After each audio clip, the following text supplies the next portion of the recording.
Good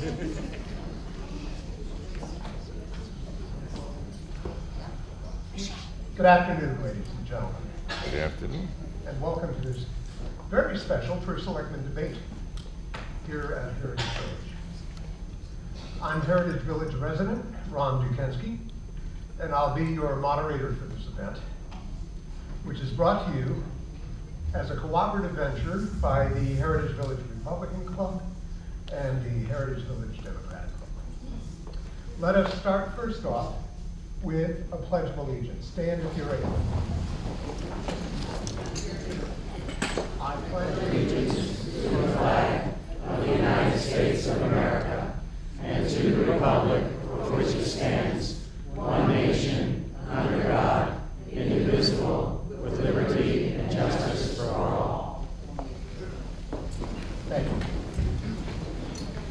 We also need to acknowledge for safety reasons, our exits. Let me draw your attention to 3 exits on the hall, on either side, and one in back. May I also ask you to silence your cell phones at this point as well, as I'm about to demonstrate. Okay. All right.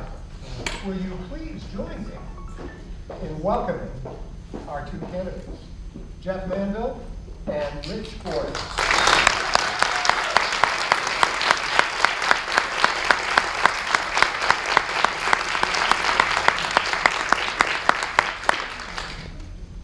Gentlemen, on behalf of the village and other citizens who may be here today, as well as those in TV land who are watching this on the Heritage Village cable system, I want to thank you both for coming.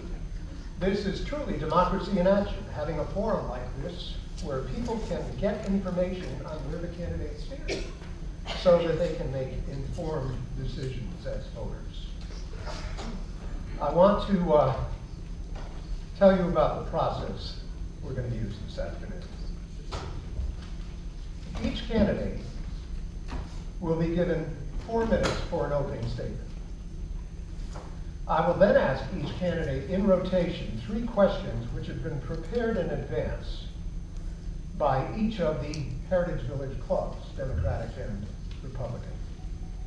Each candidate will have up to 3 minutes for all answers, for each of their answers, and the opposing candidate will be given up to 1 minute to respond or rebut.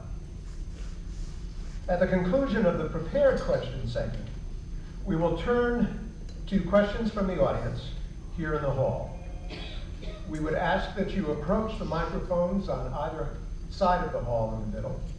For anyone with mobility issues, please raise your hand and we will bring a mic to you. A question may be asked of a specific candidate or of both candidates. At the end of our time together, each candidate will be given 4 minutes for closing statements. Now, assisting in the process today are Judy Katzmark, is our timekeeper in the back of the room. I'm back here. There she is. And Judy. I wonder if you can hold up one of those signs. Oh, yes. I certainly will. If you give me 5 minutes time or less.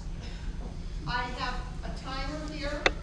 When it gets to the 1 minute mark, you will see this sign come up. I think you gentlemen can see it up there. Yep. Next is 30 seconds. And when this one goes up, I expect you to stop. Now, is that large enough for you to see up there? I was testing my vision and Yes. it's good enough. You guys didn't know this was going to be an eye test, right? Great job. Kind of like the 3-minute rule. Yeah. Public comment. Also helping us, this afternoon are Ron Conti and Christine Edelson, who will be manning the mics, or womaning the mics. Let's just say Mr. and Mrs. Mics. Ron and Christine, staffing the mics, thank you. And also we have Jeff Church up in the booth doing our worldwide video broadcast. So, thanks to all of you. And also to Ed Edelson, who cannot be here this afternoon, but who, along with Ron Conti and Judy, did a great job behind the scenes to make this event possible, as well as the other candidate debate earlier this month. So let me offer up, as we get started, some additional ground rules, which have to do with audience participation. I would ask that audience members not engage in clapping, cheering, or other sounds, including growling, groaning, or sighing, to indicate approval or disapproval of candidate answers. That takes away from the time that they really had to respond. I would further ask that when you come up to the microphone with a question for the candidate or candidates, that it is a question, and not to make a statement, or to vent anger, or to make accusations, or to whine, or to nag, or to complain. We would ask you that you save this behavior for your spouses, your companions, your neighbors, and others in your personal life. So this forum is here for the candidates and for you to hear the candidates, and let's do our best to make sure that that happens. With all those limitations, it's gonna be pretty boring. That's why it's up to you guys to liven things up here. So we did a little bit of a preparation. We did a coin toss to see who would speak first. And Rich is the one who won that toss, and he now has 4 minutes to get things started for us. Rich? Thanks so much. I'd like to thank the Republican and Democratic clubs and all of you for being here in the audience. And I also want to make a special recognition to my son, Eli, and my 2 grandchildren, Alma and David, who have traveled a long way to be here. I'm honored and proud to have them here. I've been a public servant my entire life. I began my military career as a private, and I ended it as a major after 22 years. As a captain, a young captain, I commanded a firing battery and was responsible for preparing that unit in case of war. It was a responsibility I shouldered proudly in spite of the demands it placed on my family life. The time I was in command was actually one of rapid change. I led the battery's transition from a manual to a computer fire direction control system, and from radio to cell tower communications. Basically, we discarded slide rules and charts for laptops and threw away our walkie-talkies and picked up cell phones. After my tour at command, I was assigned additional roles during the next 10 years. As battalion's logistics officer, I made sure that the soldiers were fed, clothed, housed, that ammunition was delivered where and when it was needed, and that fuel kept our trucks and generators running. This was another time of transition because the battalion converted to a nuclear-capable unit, and I needed to shoulder additional responsibilities that came with securing tactical nuclear weapons. My final assignment was as the battalion's planning and training officer. That position required me to coordinate with all the units of the battalion, with my superior divisional headquarters, with the brigade that our artillery fires supported. And this was again another time of transition because my unit was decommissioned. And I was responsible as the planning officer to come together and bring out a plan to get all of our battalion dispersed. As I experienced change in my military career, so I did in my education career. When I started, teachers used film strips. By the time I retired 38 years later, I was in charge of a library and a library program that had 240 computers throughout the building. And I was responsible for collection of over $1 million. Every classroom was connected through Wi-Fi throughout the building as well.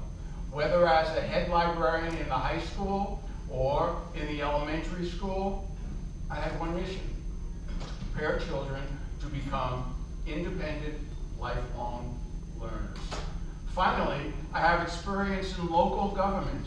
In Newtown, I served as a vice chair of their Democratic Town Committee. I ran for public office, and I served on the Newtown Parks and Recs Commission. Following the Sandy Hook school shooting, I was assigned to the ad hoc committee, which was charged with the overwhelming task of determining which gifts offered to the town could be accepted. When I moved to Southbury, I joined the DTC, currently serve as its secretary. I co-chaired the Women in Power Dinner and have served on Heritage Village's long range. Thank you. Thank you. Okay, thanks, Rich, for getting us started. Jeff, your opening remarks, please. I want to thank the Heritage Village Republican Club and the Democratic Club for helping facilitate this and all that have given their time here. Louder. Put the mic closer. Okay. I'd like to thank the Heritage Village Republican Club and Democratic Club for making this happen, and for those who are participating in facilitating this. As you know, I've been a lifelong resident of the town of Southbury all my life. I have been a member of the Southbury Volunteer Firemen's Association for 18 years, Inland Wetlands Commission for 17 years, Road Preservation for 16 years, and volunteered to construct the soccer fields in some of the soccer fields in town. I am an original member of the Senior Tax Relief Committee that was in 1990, on the Historic Restoration Volunteer, co-chair of the Volunteer Luncheon in 2014, and which led to the Volunteer Recognition Committee, which we recognize our volunteers today. So I've been serving Southbury since 1980. I've protected your water. I have protected your environment. I have protected the town in the largest natural disaster to hit the town of Southbury since the flood of 1955. Your roads have been improved over 50%, and we're making more improvements. 4 bridges have been built. They're on time and under budget. One of them, $500,000 below budget. The tornado I've given you, we have recovered 75% of our expenditures, every dollar that we were entitled to. We received back from FEMA and is in the bank. My question is, who's going to do it better? And what's gone wrong? And how is your life here in Southbury? The Strategic Planning Committee did a survey, and 99% of the people in the town of Southbury feel the quality of their life here is either good or very good. 86, 87% said that their life had improved at the time of the survey in the past 2 years, the first 2 years I was in office. Your mill rate went up 0.34% this year. Your budget went up 0.34% in 4 years. The mill rate has gone up 0.7 of a mil. Previous to this, there was 7 mil increase. Under the Ellison administration, we had $100,000 for the state police sergeant's overtime. Was never checked, never questioned. We're now in the budget for $20,000, and we don't even touch that. My question is, what are we going to do better? Who's going to come in and lead this community through the next 2 years? And I intend to do that. I've led you for 4 years. I stay out of the national politics. I run a bipartisan operation for the best people I can. Matter of fact, my treasurer is a Democrat. So I look for the best people, best way to do it. I analyze the situation. I use data, facts, numbers, and I have the people who are giving them to me now. So I hope you'll approve me and endorse me in the upcoming election. Thank you. Thanks very much, Jet, and both of you gentlemen for your opening statements. We now move to the part of the forum which involves prepared questions. As I said earlier, each of the clubs have submitted questions that will be asked of each of the candidates. And through the coin toss, we're going to have Rich do the first answer to one of the prepared questions. And again, the ground rule here is 3 minutes for a response, 3 minutes for an answer, and then 1 minute for a response by the other candidate. So that's how it will work. So Rich, here's that first question. Do you see a problem with our current emergency medical services? And if so, what would you do about it? Simple answer, no, I don't see a problem. The problems with the emergency medical service are completely those that have been created by our first selectman, by Jeff, and which was solved by the Southbury Ambulance Association. I don't know all of the details of the timeline, but this is basically what I think everybody knows happened. Jeff decided to make a change in the way ambulance service was provided by having the town take over that service. He prepared a plan which was incomplete. He did not include the police department in his coordination of that plan, even though they were named in the plan as helping to provide that service. What happened was the rug got pulled out from under him halfway through his application process. He had made an assumption, which wasn't true. And the assumption was the state would hand over the 2 ambulances that the Southbury Training School owned to the town. Lo and behold, that is not how the state decided to do it. It would be a purchase agreement. Or the state had plans to move those ambulances to another location. That's $1 million an ambulance. The SAA had already put in an application to take over control of the Southbury Training School's coverage area because the ambulance in May of 2018 was disbanded. It was disbanded because the state stopped funding it.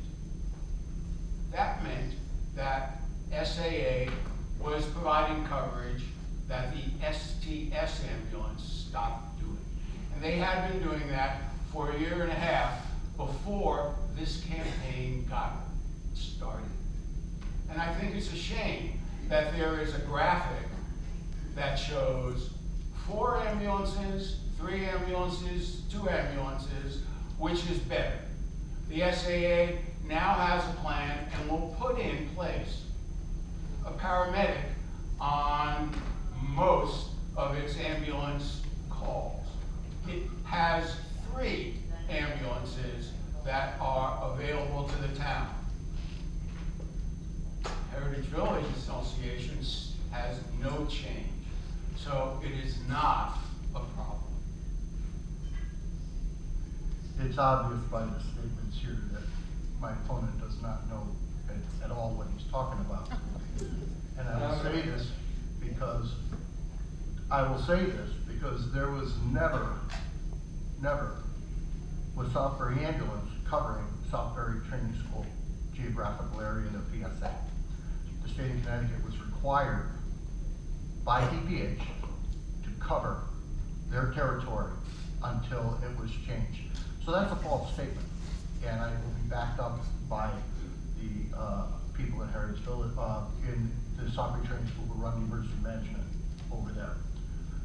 We had 5 executive sessions to the discussion of the transfer. If anybody wants to take a look at the application that was being put in, the fact remains the application was only for the geographical area of the training school with no intentions of taking over the Southbury ambulance. The idea was to get the 3 licenses. There was agreement coming down from the OPM, and that agreement evaporated once political people found a way to hurt the town of Southbury and hurt my campaign. But there was never any intention to take over Southbury ambulance. There was an intention to enhance the ambulance. Thank you. Thank you, gentlemen. Our next question was, Is there going to be rebuttal? you made your statement, he made his rebuttal, we move on. I see, that's how it is. Yes. That's not. So the next question is for Jeff, prepared by the Heritage Village Democratic Club, and it is as follows. Questions concerning strategic planning and the strategic plan on people's minds, and you referenced this in your opening remarks. A strategic planning task force completed its work in late 2018. It's now 10 months later. Why is it that little, if any, action has been completed based on the work of the task force? And also, why did the strategic plan not address senior issues, despite the recognition that Southbury has the highest percentage of seniors of any town in Connecticut? 3 minutes, Jeff. Well, you'll have to ask why the strategic plan left out the seniors. I don't know. I have not left out the seniors. I was on the original tax relief committee for the seniors of the town of Southbury on a circuit breaker match, and got the town to match the state's part of that.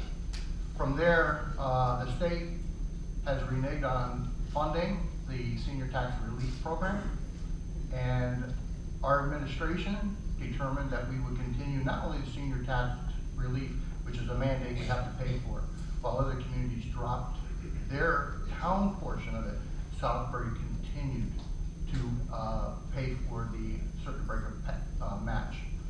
We just recently voted on the Board of Selectmen to enhance the senior tax relief for seniors in need. I did not forget about the seniors. And the strategic plan is a pretty broad plan. It's a tremendous amount of wants and needs. The trouble with the strategic plan, it doesn't address a financial strategic plan and what's coming from Hartford. We're going to face a number of issues and financially down the road, and we're going to have to address what's coming from Hartford. Cuts to spending or money to the town of Southbury, increased push down from teachers' pensions, and we're going to have to deal with that when it comes. The community center they're talking about, that they say, wondering when, what we're doing about the community center. Let me just bring this report out, presented April 2001. The town of Southbury has been looking for a community center since 1923. Okay? Based on these records, this is the 2001 community center final report. I have met with John Monfilione, with the community center people. Based on these recommendations, a 5-acre would house the most basic of community centers, 10 acres would be more appropriate, and 20 acres would be ideal. Since 2001 and 2000, the problem is, where do you put it? Physically, where do you put it? You find a central location, and where do you put it? And that's really the problem with the community center. We've been looking, we've been trying. It's been a problem since the beginning, and this is the first part of the implementation of the strategic plan. And we're also looking at the combining of planning and zoning. Planning and zoning is set up in 1957. You got to choose whether it was going to be planning combined or not. Rich, you have a minute to respond. So the seniors were missed out on the strategic plan, and it was up to a senior, Chuck Jones, to bring it to the attention of John. It wasn't something that our first selectman brought to the attention of John Monfilione. It was a fellow Heritage Village resident who did that.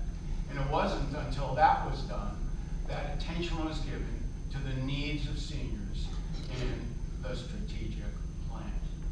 One would think that if someone were concerned with where the town would get the resources to meet the needs of seniors, such as transportation, active transportation to medical and shopping and church on weekends, there would be an attempt beforehand to make sure that the strategic plan dealt with those issues. Thank you, gentlemen. Rich, you get the next question. There has been talk about the state moving pension obligations to towns in the 2020 and 2021 budget. How would you mitigate the increased tax burden on Southbury residents? That's a good question. Well, let's get some information on the table first. In 2020, the tax burden would be $270,000. In 2021, the tax burden is estimated to be $558,000. In 2022, the tax burden is predicted to be $846,000. So that's over $1.5 million in additional taxes that are going to have to come out of the taxpayers' pockets. We do things like this on a pay-as-you-go basis for other operations in town. You know, the money that gets spent for roads has been taxed 3 years ago, 2 years ago, and last year. We need to plan now and do that now. You are going to get taxed. To ease the burden, the tax needs to go into an unassigned fund, the way $5.5 million currently exists. We may need to raise that fund balance so that we can cover the costs that the state is going to put on our shoulders. The other issue is the grand list. We need to have strong economic development so that we could share the burden of increased taxes. Should and when this comes about, we should share the burden with commercial and business partners in town so that the entire tax burden doesn't fall on us homeowners. Thank you. Hey, Jeff, a minute to respond. Well, just for the fact, we did put into the budget, this last budget, the beginning, which was $140,000 expected to be pushed down on us by Hartford. I don't know if my opponent agrees with what Hartford is doing to us. I don't know if he agrees that the pensions should be pushed down on us. I opposed it. It's Hartford's problem. It's what they put in our place, and they deserve to take care of it. Hartford should take care of it, and they're not taking care of it. So how do you do it? 0.34% budget increase last year with absorbing what was going to be the teachers' pensions pushed down on us. Next year, roughly $250,000, maybe a little bit more, absorbed in there, prepared to pay that bill if it should be pushed down on us and we cannot get away from that mandate. You do it by controlling the budget. By reducing overtime of $80,000, oh, Judy says stop. Stop. Thank you. All right, Jeff, you get the second of the three prepared questions as follows. In 2015, the town was poised, as agreed by the Board of Selectmen and Finance, to hire an economic development director. Why has it taken 4 more years for there to be an action on this? And what are your expectations of the new economic development director and what this person will do for the town? 3 minutes. So there was no money in the budget in 2015 to hire an economic development director. There was a half-year partial payment just before this this year. If you remember a little bit, there was a thing called a tornado. There was some other issues brewing that delayed a number of these things. But there was full funding this year. We looked into it. They were originally going to hire a part-time contract person midstream. It was decided that we would rather have a full-time person. So first you advertised for the part-time person on a contract basis, then the group decided that we really should be full-time economic development director. So you had to go back out, you had to advertise again, You have to get all of the resumes in, vet them out. You have to do the interviews and execute from there. So we did hire a full-time economic development director. What I envision is someone who will be willing to stand up when a project is good for the town of Southbury. If you remember the movie theater, a lot of people were against it. There was moves against it. Our own, a lot of people didn't want it. It was a good project. I think everybody agrees that it was. It took a very long time to get done. Politicians did not have the nerve enough to stand up and say, this is going to be a good project.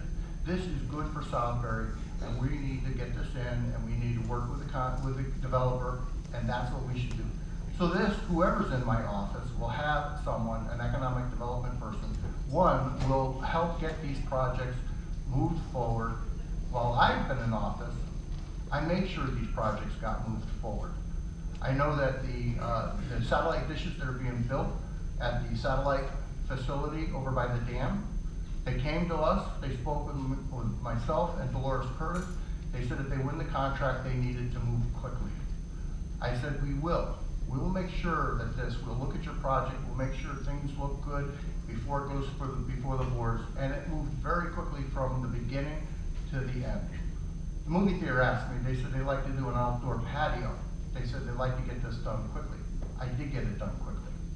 That's what I'm looking for the economic development director to do, to help these people get through the process, get our economic development feel more friendly, get through the process, and be a cheerleader for some of these developments that are coming, that these contractors that they may get resistance from for some one reason or another. I, for one, love the movie theater. I got them opened on time for the Star Wars, and it was touch and go. But it's a good, it was a good project, but we had a lot of resistance, and that's what I'm hoping the economic development director would help with. Rich, 1 minute for reply. The real question here is, why did it take 3.5 years? That's the real question. Not whether or not an economic development director is good for Southbury, because I think we all agree economic development is a boon to our community. I don't think there's a question to that. However, the question is one of leadership. Do we have a leader in the first selectman's office who can get a job description written within 2 months, 3 months? No, it took 15 months to get a job description written. Do we have a leader who can hire a person within 2 months, 3 months? No. It took another 15 months and 3 tries to hire an economic development director. I don't consider that strong leadership. Thank you, gentlemen. For the third round of prepared questions, Rich, you're up with this one. Please comment on Southbury's response to natural disasters over the last 10 years. Ice storms, tornadoes, flooding, etc. 3 minutes.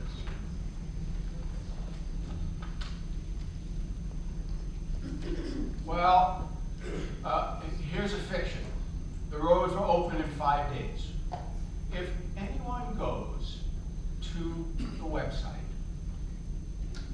go to the emergency management page and look at the 5th day of road status reports. And those reports pointed out which roads were open, which roads were closed. The 5th day, 17 roads were listed as closed, no emergency access. 6 roads were listed as closed, alternate routes available. 4 roads were listed as blocked, but accessible. On Jeff's website, he likes to say, I opened all the roads curb to curb. That's just not true. Now, I can only speculate as to why he would do that when it's so obviously easy to show that it's wrong. In 1993, I was the OIC of an emergency operations center at the Norwalk Armory when there was a blizzard that closed the state down. As that person, I understood the importance of communication and prior preparedness for events like that. I was trained to do that. I think we have a situation where our first selectman was not really prepared and wasn't trained. Fortunately, he had Scott in a position to help out and make decisions. Because I know when the phone rings and somebody says, "Help, I'm stuck, get me out of here," you have to go through protocols. I can recall that night in March of 1993 when I was called by the National Guardian Alarm Service because a woman thought she was calling the National Guard and she could not get out of her home. Unfortunately, there wasn't anything I could do about it because protocol said, call the police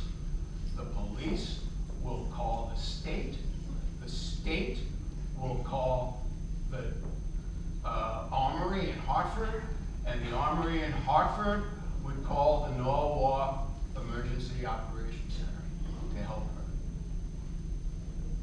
That's how emergency works. And unfortunately, we did not have. I have put on my staff the best emergency management director you could possibly want in the Northeast. I'll make no apology for what happened during that tornado. I'll make no apology for your lights being turned on within 24 hours. I'll make no apology. For 5 days, we had buses running. The ultimate test of running our roads is the buses. The schools need to be open. It was done in 5 days. I had the power was on. We were in control. We did not need the National Guard. Scott Furr is the man who would call the National Guard. He was in charge of Katrina and 3 other major disasters. We had the right people in place. We had the EOC opened in 5 minutes. And did we make mistakes? Yes. No emergency operation happens flawlessly. Every emergency is different. We are now putting together an emergency management plan bigger than Southbury has ever seen. Thank you, gentlemen. Jeff, your third round prepared question is as follows. Recently, the Southbury Library decided not to apply for a grant from the American Library Association to host a traveling exhibit from the U.S. Holocaust Memorial Museum that featured the Southbury story from 1937. Given the community response to this story in the last 6 years, do you agree with this decision? If you knew about it, would you have intervened to find a way to host the exhibit? So first I want to let everybody know that my family, my ancestors did sign the papers of Home of the Brave. If you look through there, Samuel Green, S. Green, MD, is my great-grandfather. He did sign those documents among other relatives. So, yes, my understanding is that the traveling exhibit for the Holocaust, our library was not big enough.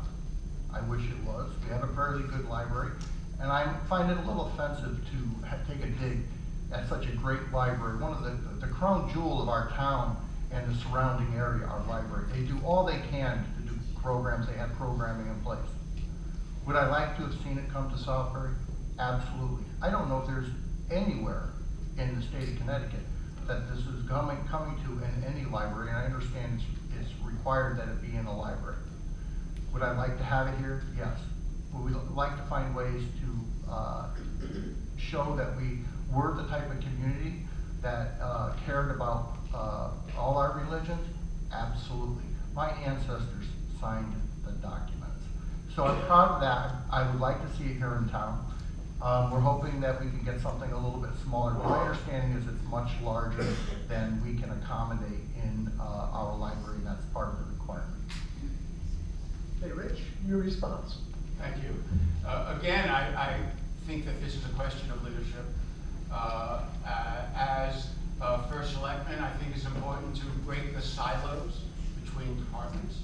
And what happened here is an indicator that those silos are very tall and thick. What happened at the library is unfortunate. It was an opportunity that was missed because the librarian was not free enough or did not feel that there was a place to go to ask for help. And I think when you break down silos between departments and the first selectman is involved, you could find Park and Rec, you could find another location, you could find community organizations who might be able to help and solve the problem. It's a question of whether or not department heads feel comfortable enough in going to the first selectman and saying, I have a problem. Thank you. Gentlemen, thank you very much. This concludes the prepared question segment of this afternoon's forum. And with great thanks to the members of the Republican Club and the Democratic Club for putting that roster of questions together for us. But now we come to the open-ended question time part of things, where the microphones will be manned by Christine and Ron. And you may approach either microphone. Don't assume that there's a magic divide, that this is the Republican microphone against the Democratic microphone. Whichever one is closer to you is what you are welcome to go to. And again, if there are some mobility issues, please raise your hand and we'll make sure the microphone comes to you. But for right now, I would ask you to line up, and we will take your questions from either side, but also to either candidate or both candidates. If you could specify to whom you're asking the question to begin with, that would be helpful for us up here. Let's start over here on Ron's side. Barbara Wheeler, Heritage Village. Is that on? No. That's fair. Okay. Barbara Wheeler, Heritage Village. This is directed at Jeff because this is about the current issues at the senior center. I wrote a letter to Voices a few weeks ago. I'm not going to read the whole letter, but we've had transportation problems where it's not a welcoming place. And the thing that bothers me the most, in the end, is there is a broken sidewalk, which I told the Board of Selectmen about over a month ago. I went there this morning at 11:30. It's still broken. Matter of fact, it's worse. People who have walkers, who have canes, it's dangerous. So Jeff, when is that going to be taken care of? We do have a public works department. There will be a work order put in, and it will be repaired. We're repairing the front walk and some other walks. As far as the senior center goes, to transportation is what you're talking about. And I heard words used on these questions called debacle. It wasn't a debacle. We had a situation where one gentleman was overseas, suffered a stroke, he was a bus driver. At the same time, one of our bus drivers had another illness, and another bus driver at the same time had knee replacement and was out on FMLA. It was a perfect storm of a number of drivers. So what we've done is to enhance the drivers, we've raised the wage. We know that there is a nationwide shortage of bus drivers, school buses. We looked at the schools to see if we could get bus drivers when they're off in the summer, but they go on unemployment and they don't want to work because they'd rather collect unemployment than go to work. We've also raised the hours, and we're giving a certain number of hours they can earn time off. We've cast the net out further, and we have hired some more bus drivers. Our lead driver is back working, and it was just a period of time where we had to focus on the seniors getting to their doctor's appointments and to their grocery stores. It will happen once in a while. You can't overstaff. But we had many people, most of our drivers are retired, they're older, and they have medical issues, and that's what happened with that. So I just want to remind you that we have put all new furniture in the senior center in the lounge. The lounge is there. I've been there. I have coffee with the seniors, and many people come in. The numbers for the senior center factually are up. There was an increase of 24 members at this last open house. We'll continue to work with the senior center and enhancing it. I'm hoping with the bus drivers in place that we can get some more trips going for the seniors and build it back up. We just rehired a new counter person. We have increased staff since I took over. If everybody would remember, 4 years ago, they combined both the senior center and the community as a community center, and it was a disaster. I came into office. We had to separate the Park and Rec and the senior center back apart. It was understaffed, and it takes time to build that staff back up. So I have built that staff back up in the senior center, and we're going to enhance it some more and work on that. I mean, obviously we can't get everything done in one day. Rich, any response? Yes. I think the transportation needs a creative solution. I just mentioned before to someone in the audience that you can go on your phone and you can get a ride, Lyft and Uber. But unfortunately, they don't schedule rides well in advance. There can be, and maybe ought to be, a system that we look at where we can pre-schedule rides with the entrepreneur. This is a business opportunity for someone who can hire drivers, and we can make arrangements ahead of time to get people to their appointments. It's really not rocket science. What it means is that we need to look for creative solutions to what are sometimes national problems. But national problems, as an explanation, are no excuse for not trying to solve the problem locally.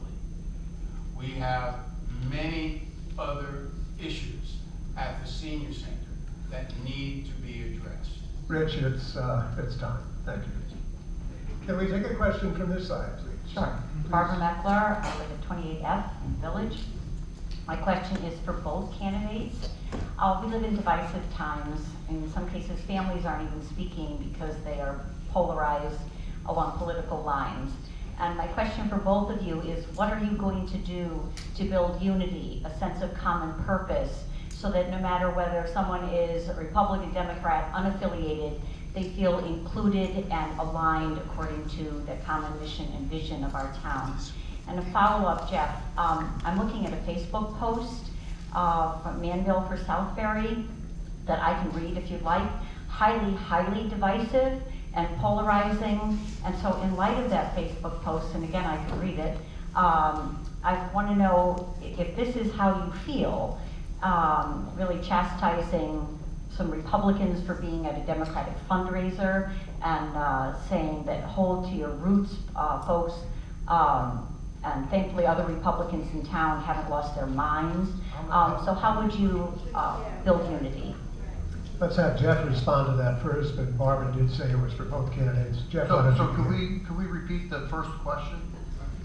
I was like, I understand it. How would both of you build unity and cohesion in such a time of divisiveness? How are you going to get people aligned toward a common mission and vision?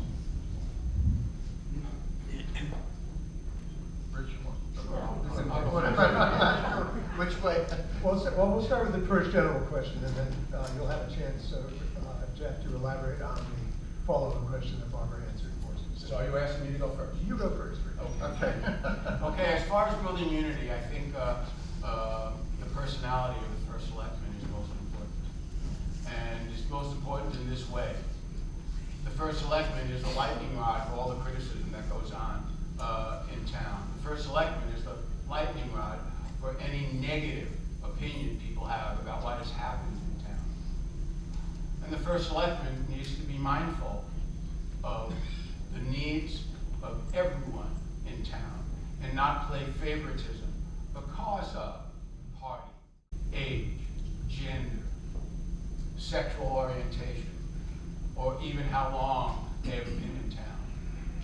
Everyone is equally a Southbury resident.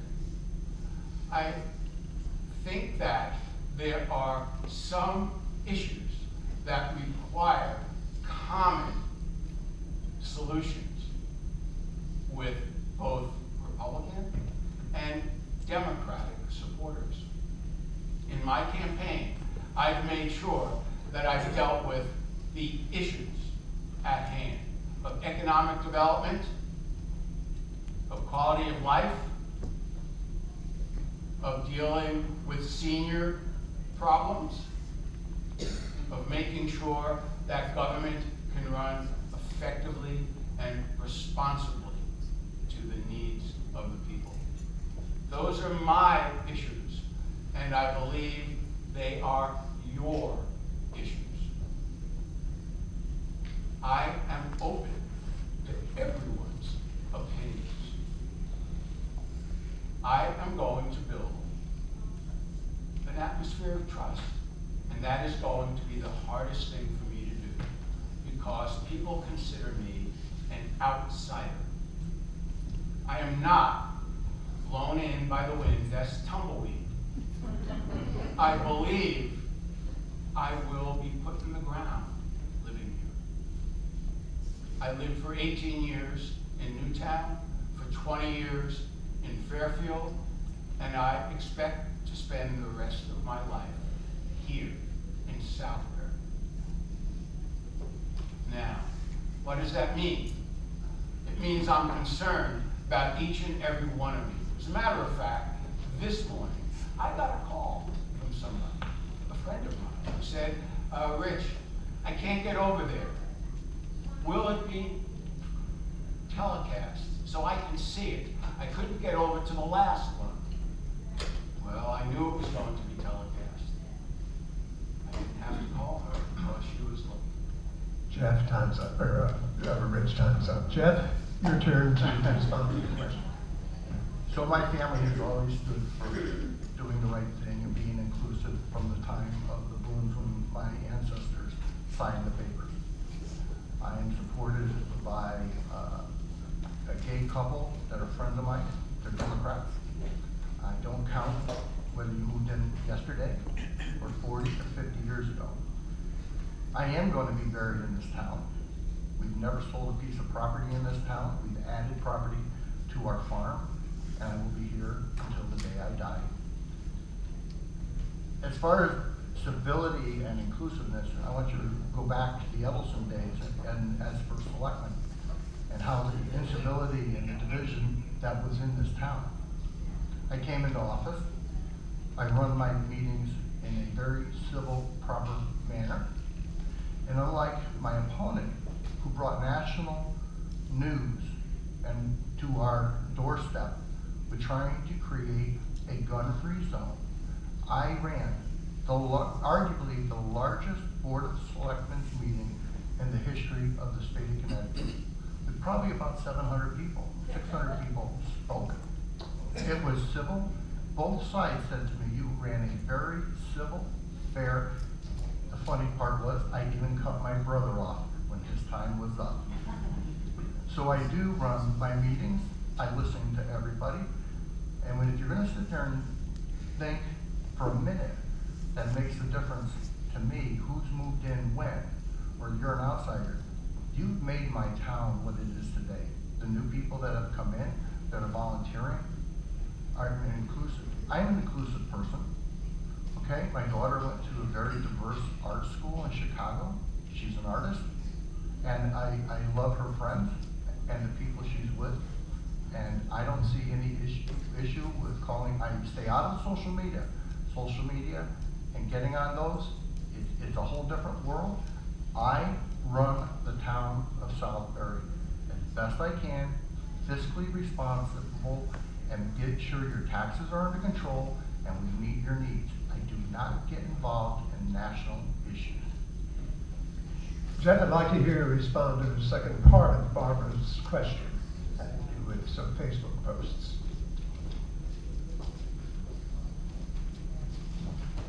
What's Facebook? Barbara? Can you explain to the audience what that is?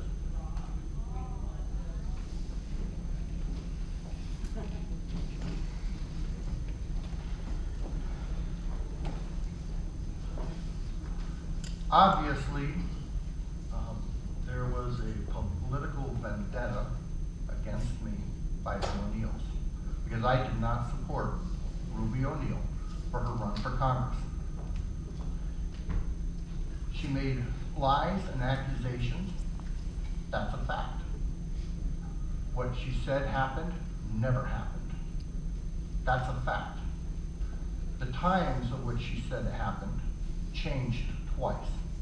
This is a personal, vindictive, political attack. And she is going to do whatever she has to do to make me look bad. Was the post? Yes. That post was put up. I'm getting a little tired of being called anti-Semitic. I'm a little tired when my church hosted the synagogue in our church. When the synagogue was going for wetlands, and I sat on inland wetlands, Hugh Sullivan, who was the architect, said to me, do you remember what you said on the way out of a wetlands meeting that you were in? I said, no, Hugh, I don't remember.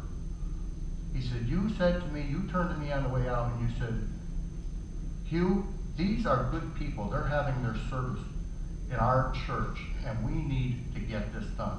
And he said, you were instrumental in guiding it through wetlands. Okay? When you start going after the core of my belief and my family's belief and the way I have conducted myself from our family since my grandparents' days, when it wasn't in vogue to be like that. My grandparents, my parents, and my family have stood for the right thing. And for anybody to try and ruin my reputation on that issue, I will take issue with it. Yes, ma'am, I will. Thank you very much. I would like next to go to this side, and what have we over there, please? Yes, my name is Sharon Scarlett, 932A. This is for Jeff. And working on the bridge projects, which I am all about saving taxes, saving money for our residents, and doing things efficiently, okay? In working on the bridge projects, what did it take for you to keep these projects under budget and on time? Thank you. Well, I have a great deal of experience in construction, which is one of the most expensive, is the most expensive, public works is the most expensive side, then comes the police department. So when the bridges happened, River Road Bridge, the one that was $500,000 below budget, we lost our public works director. We were working on the roads. I stepped into that role and I worked, and the contractor was trying to get into our contingencies and into our money by saying something couldn't be done. Politically, it was very difficult not to continue the work to give him the money because people were wondering, when's the bridge going to be built, Jeff? When's the bridge? They're not working on it. And the contractor, I knew what he was doing, and I knew how to handle that. And we brought out engineers, and we knew that they can get the job done.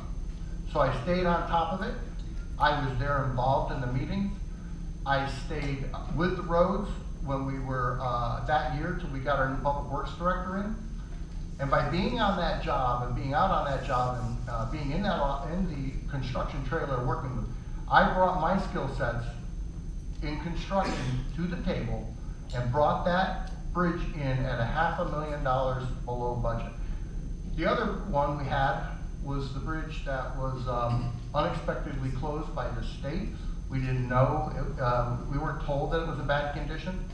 And that bridge on Oak Tree was done under budget. When I went to the state for East Flat Hill, I demanded that we do an accelerated program to get that done. They were going to take over a year, and I said, no, that's not good enough. If you can build a bridge over 84, over a weekend, you should be able to build a bridge over this brook sooner than that. We came up with a design. I was part of looking at that design, and we came up with a precast, pre-built, and we were able to bring that in. That bridge came in at, instead of 3 months to be done, it came in at 2 months.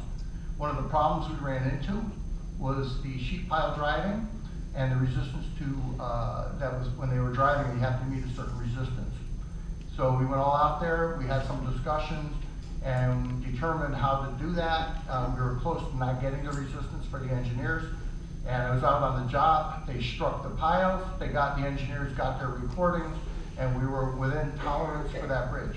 So I bring a tremendous amount of construction understanding to what's going on. That's our most expensive part of our town's budget.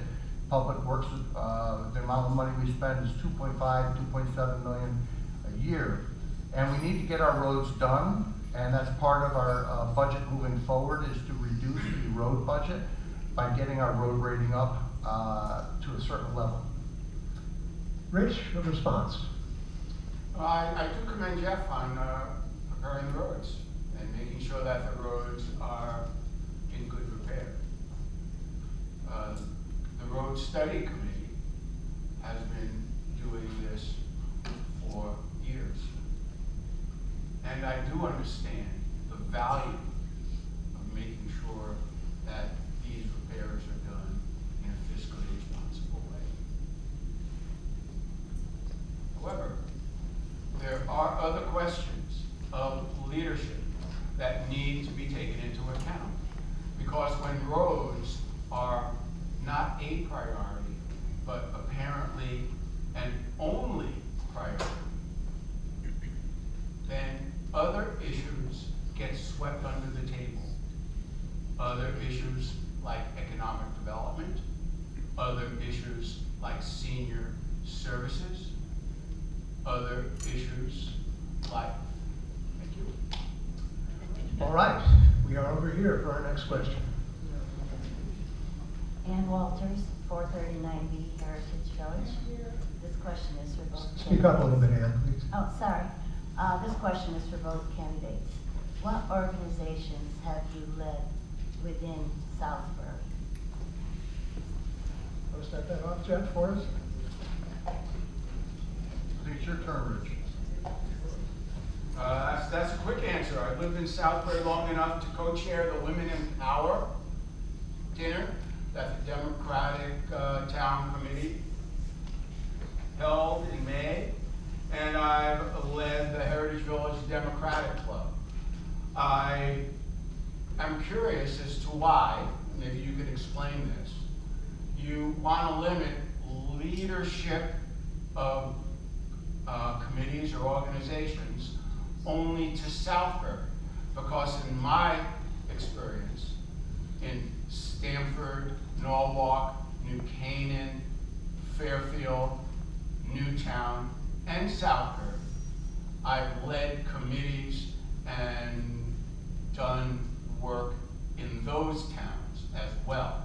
So is there something special about Southbury that makes those other qualifications of mine unacceptable to you? Are you asking me? I am. Are you asking me the same question? Am I being asked the same question? You will, I think you will be because- asked that question. Oh, Have a chance to respond. Okay. Let this interaction. Okay, go ahead, whatever finish your up. implement is. I would just like an explanation so I can understand why the other qualifications seem to be disregarded. I haven't disregarded any other qualifications. I'm just saying that I feel myself that a person who's lived here for many, many years understands and knows what's happening in the town better, especially if they've worked in the government of it for a long, long time. Okay, I understand the rationale. Let me explain to you what I've done as the president of the Heritage Village Democratic Club. When I first arrived here, there were about 55 or 60 members. In 3 years, I built up the club to over 300 members and friends.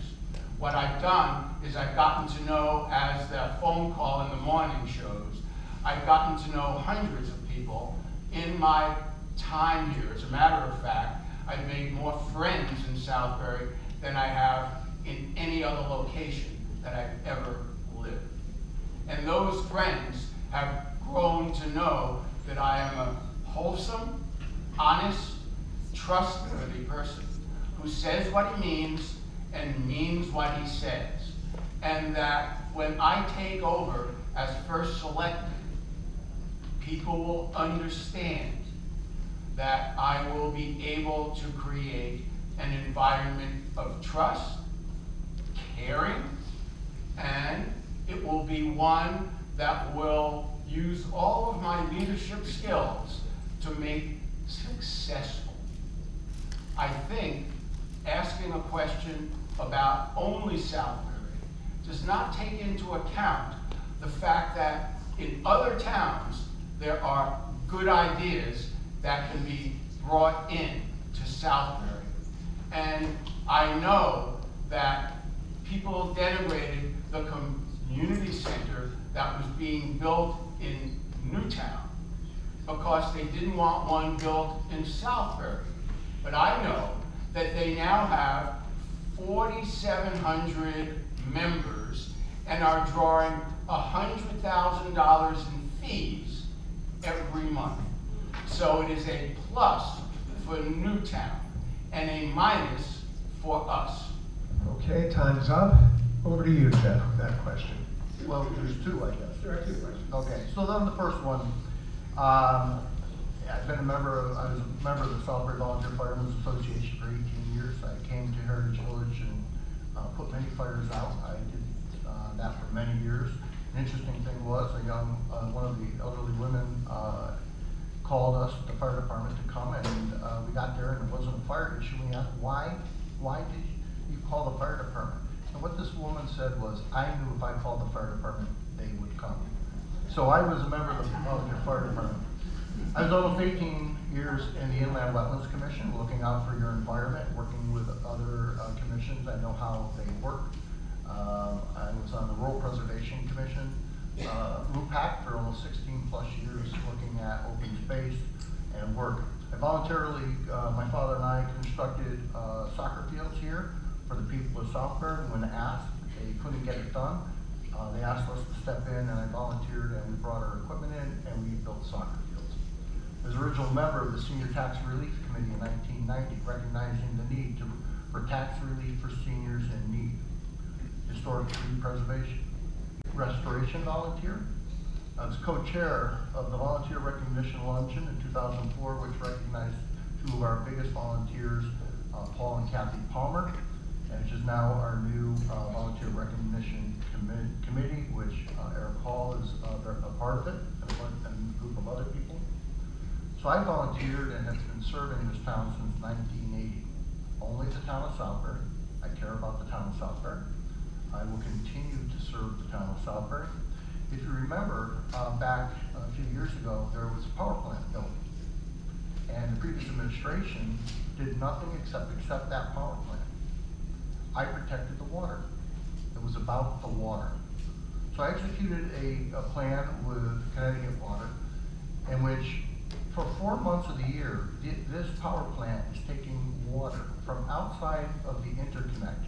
They're paying for more expensive water, plus they're paying Heritage Water for the water they don't use, so that your rates are not affected by them not taking the water. So that's crazy. Why would a company do that? We negotiated with them, we talked with them. I would have protected that water as best I can. Our aquifer is our most important natural resource, and we need to protect it. It should never have received water from our from our source of Heritage Water, and they should have taken non-potable water for that power plant. It wasn't about the power plant, it was about our water. All right, thank you. There's a second question? There was a second question. Would you like to recap that? I did ask. Oh, you did. Rick was answered it.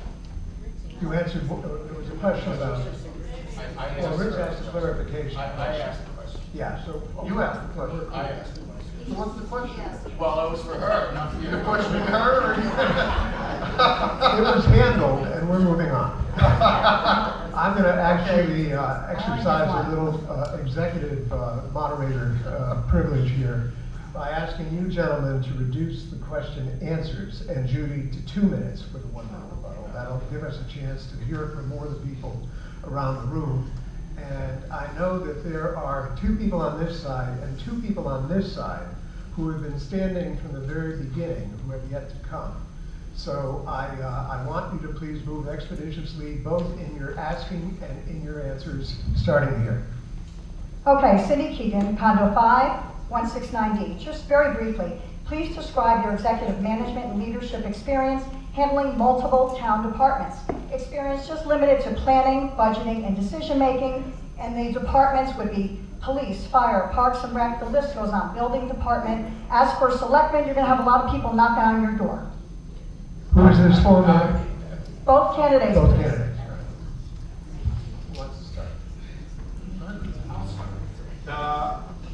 As I said before, I had 22 years experience in the military. So as a battery commander, I was responsible for making sure that training was done on time and it was done to prepare troops for mobilization. When I moved up in the ranks, I coordinated division and brigade, infantry brigade demands on the battalion's time. I made sure that what I did met their needs and that our training plans coincided with their training plans.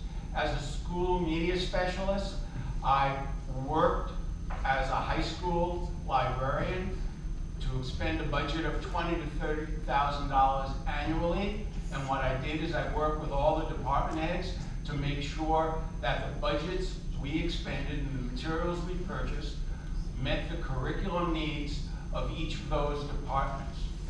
As a field rep for the Connecticut Education Association, I was responsible for making sure that 18 schools got equal representation with the school administration.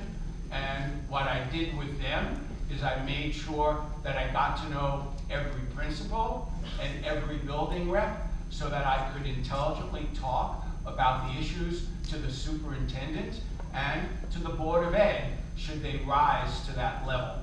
I have been a grievance chair and I've learned how to take arguments, complaints, and other kinds of concerns to the people who raise them and bridge the gap between divides. I feel that I have Time's up. Time's up, Rick, and Rich, rather. And Jeff, what do you have to say? So I'll let my record speak for itself. I'm not managing a $20,000 to $30,000 budget. I'm managing an over $20 million budget and an uncontrolled, to me, budget from the Board of Education, which we are handed. And I've controlled your taxes, approved your roads. Your police department has gone from 17 members to 22. We've hired 10. One of the most diverse departments we've had in the history of Southbury. I want to get back to a little something that Rich had mentioned before. When, what have you done? Democratic Town Committee, Democratic Town Committee, Democratic Town Committee, Democratic Town Committee. When you talk about divisiveness, okay? What have you done for the people, both Democrats, Republicans, unaffiliated, and independents? My office is about taking care of all of Southbury. Not to the level that everybody thinks every department should be at, but working within the budget we have, the money that's available, and understanding that an increase to seniors in need with a 30% ALIS rating, an increase to some young family that just bought a home in town and starting to make their mortgage payment, how important that is to control the taxes for everybody, Republican, Democrat, unaffiliated. And I think I have shown that that's how I operate. I am not divisive. I run an open door in my office, and I'm always willing to listen to people. And I've run your budget and controlled your budget for 4 years. The proof is I've done it. Rich, 30 seconds to respond. Sure. I pay taxes as well. And part of the success that Jeff is claiming is due to revaluation. I had a 40% increase in my taxes. The mill rate went up 0.1%. There's a disconnect in how much you pay and what you claim the mill rate does. When your assessment goes up by 40%, that is a hardship. That's it. Thank you. Can I have 30 seconds on that? Because he was given 30 seconds. Well, he was given 30 seconds. So I think I should. Because he was same challenged question. by you, all right? So I'll give you 30 seconds because there was an implicit challenge of him by Thank you. you. And then we'll move on. 30 seconds only. I am not responsible for reevaluation. I'm very pleased to hear that the values in Heritage Village has gone up. I'm very happy to hear that your homes are going up. There was a shift, yes. But you need to look at the budget itself. This last budget, 0.34% increase in the budget. Forget the mill rate, 0.34. Nobody else around was able to do that. Along with absorbing a 2.7% increase in a $67 million school budget. That's what I brought. Thank you. That's it. Over here, please, Sharon. Hi, Sharon Wirt, and I live in Heritage Village. And as we all know, a town is more than its infrastructure. And in doing some volunteer work canvassing, I've talked with parents who are talking about not only the aging of this community, but also loss of young families. And I understand that some of the schools are underpopulated. So mine is a two-part question to both candidates. And so the question is, what will you do to attract young families to Southbury? The second question actually is to Jeff. I don't want to drop this issue that Barbara brought up about divisiveness. Even the Republicans came on to Jeff's campaign side. Oh, I'm sorry. Even the Republicans came on to Jeff's campaign side and said this was really dirty cool, to paraphrase this. All right, Sharon, I'm going to stop you there. I think you got the gist of your two questions out. I want to hear from each person first about question one. So the first question is, can we have that stated? Young people in town. How can we attract young families? So the fact of the matter is, The fact of the matter is, we are attracting young people to town. Real estate is starting to move in a certain range from, I think it's like 150 to the $450,000 range. We have had an unexpected uptick in kindergarten and first grade enrollments in our schools. There are young people moving to town. Why? We're becoming the oasis for the people who are living in Connecticut for stable taxes, good school systems. Young people are moving here as a haven. They're moving from Newtown, they're moving from out of town, and they're coming here for our schools. So as long as we can maintain a good school system and balance taxes, young people will start to return. It's already happening. That's what happened with the Region 15 Space Needs Study. They saw an unexpected bump in our young people. So young people are coming here. The real estate is moving in that range. The more expensive homes are not. And that's okay, we're gonna sit and wait. But they will come up. When taxes continue to increase in other municipalities because they're bonding their roads, they're borrowing money, they're hitting their debt ceiling, our bond rating and our ability to bond is very good. We're very, very well off as far as that goes. What's going to happen is Newtown's going to have to start chip sealing roads after 5 to 7 years, and they're going to be paying on those bonds. You do not bond roads that do not last the life of the bond. They only last about 12 years unless you chip seal them. So yes, by controlling taxes and looking for a stable environment on your municipality, the young families will come here, and we're seeing the uptick in that. Thank you, Jeff. Rich, 2 minutes on young families. The important issue here is whether or not we have appropriate economic development so that young people's taxes aren't raised. What we have to do is we have to make sure that what we import into town are businesses, are corporations, are important storefronts that make contributions to the economic life of this town.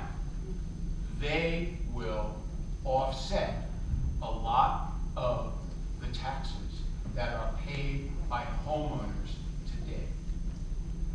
need to do is we need to make sure that we increase our focus on economic development in town, so that the people whose property are taxed don't feel the burden of increased taxes, as that will surely come if we don't increase the economic vitality of the town. We see it when you drive down 67 and you see a large shopping center developing down there in Oxford. Now, I don't claim to say that that's the kind of development we need in Southbury. What I do say is that we need the kind of development that is consistent with our plan and is consistent with the needs of people here in town. And what that means is we need to develop the Southbury Training School. We need to get into partnership with the state. We need to look at town-owned. That's it. Thank you, Rich. Jeff, do you care to respond to Sharon's second question? I don't remember this. No, this is Jeff. It was a question for Can we Jeff. have that repeated? Sharon, quickly. Yeah, okay. I don't think you really addressed Barbara's question. You had what I thought was a divisive remark on your campaign site by saying that Republicans who were attending a Democratic event must be out of their minds, hold your roots, integrity. That really is putting Democrats down. And sure, if people who know you know that you have this dispute going on with Ruby, there are many of us who don't know about this dispute, nor do we care to know about it. What was startling to me was your use of the phrase, they must be out of their minds to go to a Democratic event. Now, that is a divisive remark. And So Sharon, that's a statement. What's your question? The question is, how do you rationalize this as reinforcing unity in town? When your reputation, again, I'll repeat what I did say, that I did answer, and you can shake your head. When someone attacks my personal integrity and lies about what was said or done for political purposes and vindictiveness, and I'll say it again, I will not put up with that. Okay? The divisiveness was started by Ruby and Arthur O'Neill, not me. I did not back her for her run for Congress. And she became very vindictive, and she made accusations of anti-Semitism. I will repeat it again. And there is more what she's doing in an effort to undermine my credibility and who I am. We're going to have to leave it there. I have time for one more question on this side. Hi, Richard Bowen, 367A. I just got informed about the plan that the town is proposing to install a 20,000 gallon high octane fuel storage tank above ground in proximity to Rochambeau Middle School and across the street from St. James Church. And obviously, it would also extend to police department, fire department, shopping areas, etc., primarily the middle school and the church. And your question is? And my question is, do you support this proposal when it is zoned residential, which surely should preclude that? And number two, from what little I know about it, the town owns maybe 40 different properties, including one just a mile up the road, where there wouldn't be these exposures to it. Let's have a 1-minute response from each of you in the interest of time. So This issue is up at the planning commission, that's where it belongs. There's a proposal to put it there. The safety issues have been addressed by a company that comes in and takes a look at it. The fuel tanks are virtually indestructible. They've been tested. They have an impeccable safety record. So there's fuel tanks directly across the street from there. And they're saying that in the safety committee, there's no issue with the fuel being in those tanks up there. And I'll leave that to the planning commission and the safety commission, and they will look at that and determine if it's suitable for them. Thank you, Jeff. Rich? I think part of the problem is the process here. The process didn't include the families that would be affected by that installation. In addition to the installation of 20,000 gallons of fuel, there was another tank above ground that was proposed and was included in that proposal for magnesium chloride. Magnesium chloride can be highly explosive if the right conditions occur. Now, I'm not saying that that is going to happen. What I am saying is that there is a great deal of fear on the part of people living next to it. And that kind of installation needs to be given greater consideration. And the people who live near it, and the church, including Jeff's church, that is next to it, and the school that is next to it, and the businesses that are next to it, need to be brought together so they could properly understand the conditions. Thank you. Thank you. We, in the interest of time, need to move on. We've come pretty much to the end of the time allotted for the open forum part of this afternoon. And we do need to hear their closing remarks, as well as we've built into this 2 to 4 o'clock time frame a chance for you to visit face-to-face with the candidates in the last few minutes that we'll have between now and 4 after their opening statements. So those of you who had remaining questions or would like to follow up in any way, you'll have your chance during that time. But for right now, we had Rich start us off with his opening statement, and we're going to have Jeff start us off with his closing statement. 4 minutes. Oh, you want to go ahead? No. Yeah.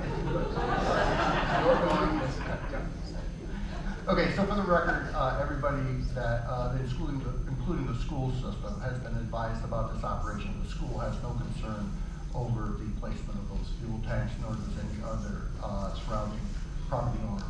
So, my question here is, you need to make a decision on December or November 5th about who you're going to look for to lead you in the next 2 years.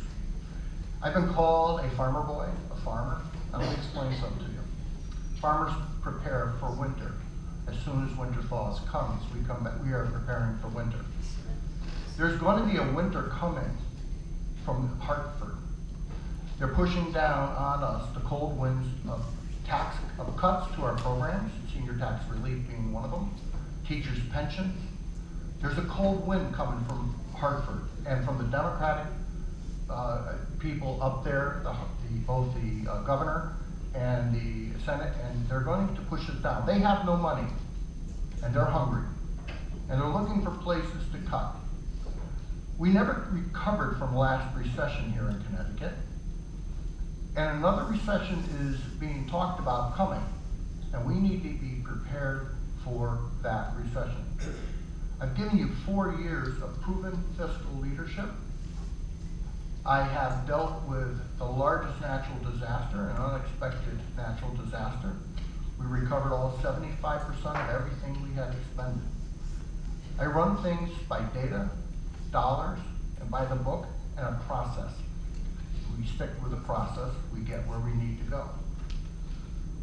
Even Democratic First Selectman and State Rep Catherine Ostin of Sprague, New York, is concerned that we're not going to get the town aid road money. They're spending money expecting that money to come from Hartford. I'm running a budget with the understanding that we may not get it from Hartford, because the town aid road is being held over our head on bonding packages and tolls. They keep adding taxes and taking away what they're giving to us constantly, and I'm still able to control the budget with that. The quality of life here in Southbury is very good. I have never said anything other than we need to maintain the quality of life we have come to expect here in Southbury. I've proven my leadership. I've proven that I am bipartisan. I bring the right people on board. I have a Democrat who is our emergency management director. I'm supported by both Democrat, Republican, and unaffiliated voters because I stay out of our national politics. I support the schools because our schools are important to home values. With reevaluation coming in 2022, if the home values for these homes, single-family homes, go up, the burden, the tax burden will shift again. At one time, it did shift from Heritage Village to the single-family homes, and then as Heritage went up, it increased on Heritage Village and went down on the other homes. That's reevaluation. So I've led you for 4 years through everything, through thick and thin, cuts from spending from Hartford, cuts and mandates. And if you're talking about controlling taxes, which my opponent said, I've proven it over the last 4 years. Your taxes have been under control. There's a program in place that will keep your taxes under control. We are going to have a surplus come in, and that surplus, we have unanticipated revenue came in because I've collected more taxes from people who have not been paying their taxes. Thank you, Jeff. Thank you. Rich, your 4 minutes. Well, my taxes went up 40%. But I have 5 goals, and they've been identified by the strategic plan. Affordable housing, not just for seniors, but for young families. We need to use all the assets of town to find out where we can build affordable housing so young people can bring their families. We need to find out where we can put seniors who could no longer afford to live in Heritage Village because their taxes have gone up and because their common charges have gone up. We have 6-year waiting list. Southbury Training School needs to be looked at. Has not been looked at in 4 years. I would look at that and go to the state to make sure we find a way to build affordable housing for young people and seniors. The Southbury Training School has not been dealt with by the current administration. I believe we have an opportunity with economic development to take the agricultural history of that place and turn it into an asset to town. Just imagine having the farmers who lease land be able to process their food at the Southbury Training School. I know the Southbury Training School right now is residentially zoned, but that doesn't mean it can't be changed.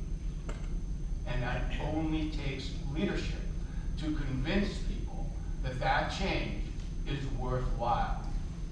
There is a farmer who has 3,200 apple trees. Imagine those being turned into applesauce.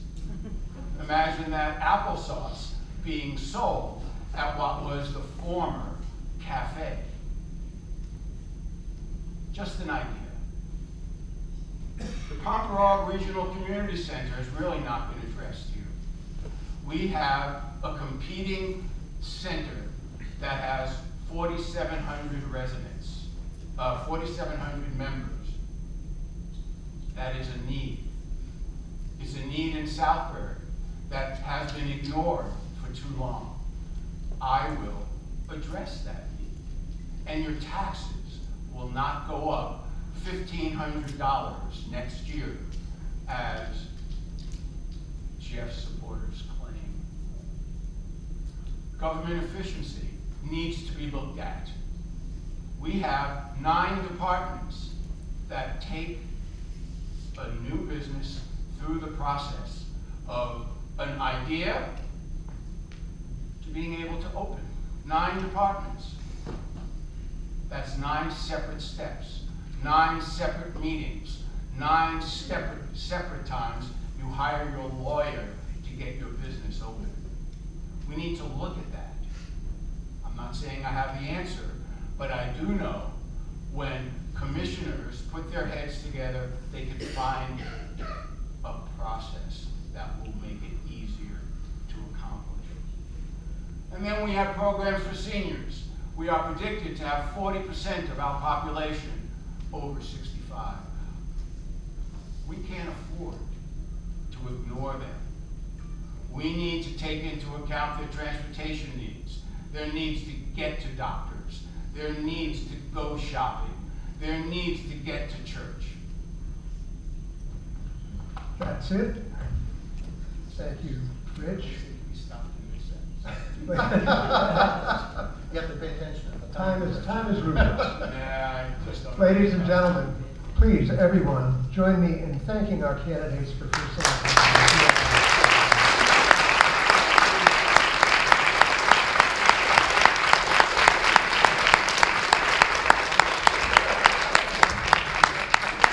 And as we shut down here, if I'd ask you to just stay in place for another second, we have, I think, almost all of our Board of Selectmen candidates for today. So when I call your name, you just give us a wave so we know who you are. Justin Beck, Betty, Kathy DeCarlo,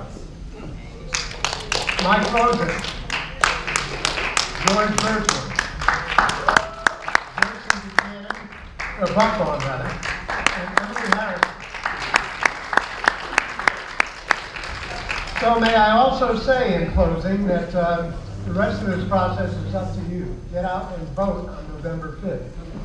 Polling locations for Heritage Village are as follows. Please listen to your condo number.